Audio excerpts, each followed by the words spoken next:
notre invité, Alain Crozier, CEO de Microsoft France, vice-président de Microsoft International. Donc on va parler d'un périmètre très très large. Et je suis particulièrement contente de vous recevoir parce que précisément comme je le disais, on est au cœur des questions digitales qui fondent, qui nourrissent nos étudiants et notre relation avec nos partenaires. Voilà, c'est quelqu'un qui est rentré dans les années 90 chez Microsoft. Et Microsoft, dans les années 90, c'était pas la même entreprise qu'aujourd'hui, qui a commencé en France, qui est parti ensuite passer plus d'une dizaine d'années au siège, qui a fini par obtenir des responsabilités mondiales dans une entreprise. Voilà, il a vécu la transformation d'un monde. Voilà, qu'est-ce que c'était que Microsoft en France dans les années 90, à l'époque où vous êtes rentré? J'étais chez Le Sieur Alimentaire, en train de m'occuper de la restructuration du groupe Le Sieur. Un jour, j'ai reçu un appel d'un chasseur qui me demande si je veux rejoindre le numéro 1 du software au monde. Parce que, en fait, je suis vraiment rentré chez Microsoft par hasard. Je ne suis pas rentré pour la vision. À l'époque, c'était mettre un PC dans chaque bureau, dans chaque maison.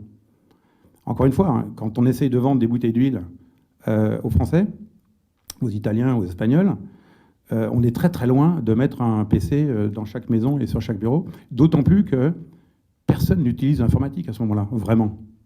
Donc c'est vraiment la vision, mais qui vient de nulle part, avec quelqu'un, Bill Gates, qui en 93, personne ne connaît. Donc Microsoft, on ne connaît pas, Bill Gates, on ne connaît pas, la vision, elle est complètement folle, et on se dit, qu'est-ce qu'on va aller faire là-dedans?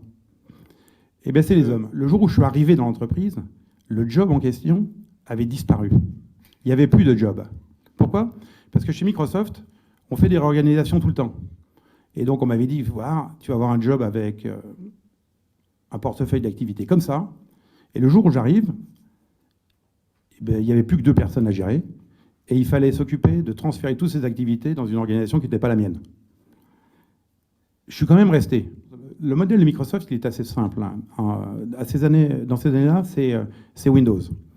Donc Windows, c'est le système d'exploitation, c'est vraiment la vision de Bill Gates qui dit le hardware autour du soft et autour du système d'exploitation, c'est important, mais ce n'est pas vraiment stratégique. Ce qui est vraiment stratégique, c'est le cœur du système. Et le cœur du système, il est fait de 2 morceaux.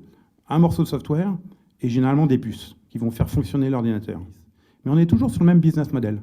C'est-à-dire que vous achetez un ordinateur, il y a un OS dessus, un système d'exploitation, et puis de temps en temps, vous allez acheter Office et vous payez à l'unité. Mais dans le monde de l'entreprise, Microsoft n'existait pas. Ce qui existait, c'était les grands comme IBM, c'était les grands des grands systèmes, et puis c'était les entreprises de grosses applications, très professionnelles, très lourdes, et Microsoft n'y était pas. Et à ce moment-là, on a décidé de lancer Windows Server. Voilà, on est en 98, 99. Microsoft commence à faire 5-6 milliards de chiffre d'affaires dans l'entreprise, un peu plus. Et moi, dans mon rôle de financier chez Microsoft, je me dis, bon, il faut que je fasse autre chose dans un moment. On est en France, c'est un gros marché, mais c'est un petit marché quand même. Donc, je me dis, je vais peut-être aller tenter ma chance aux États-Unis.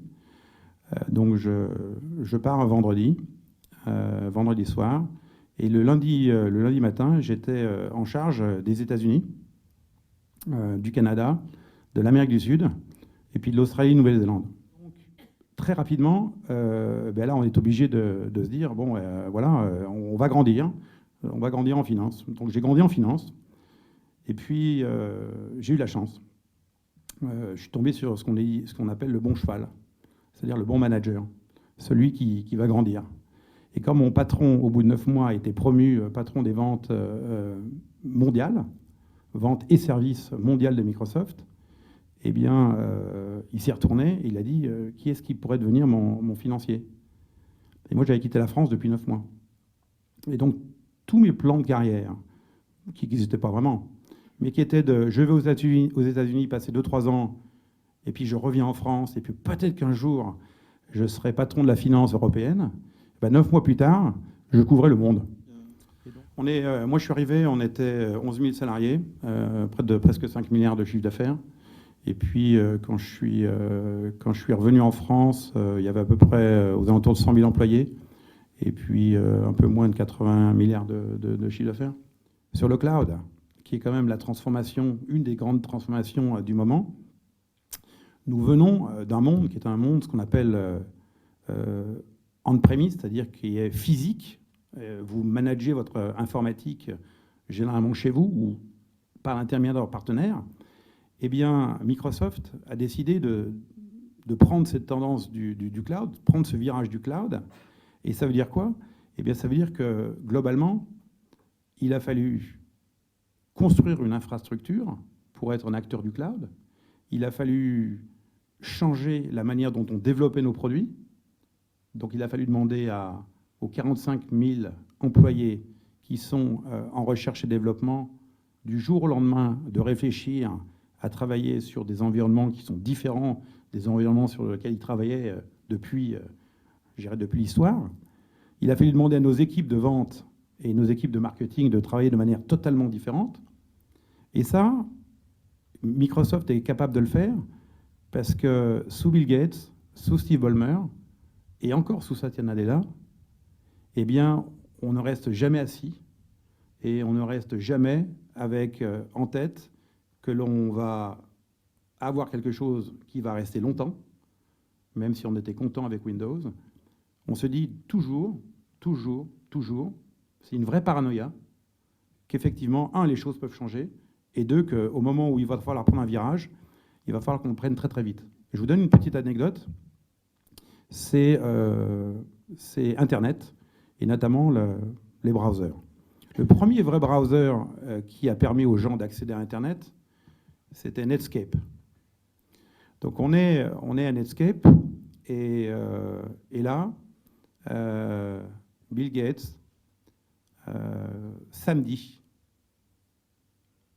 appelle 2800 personnes.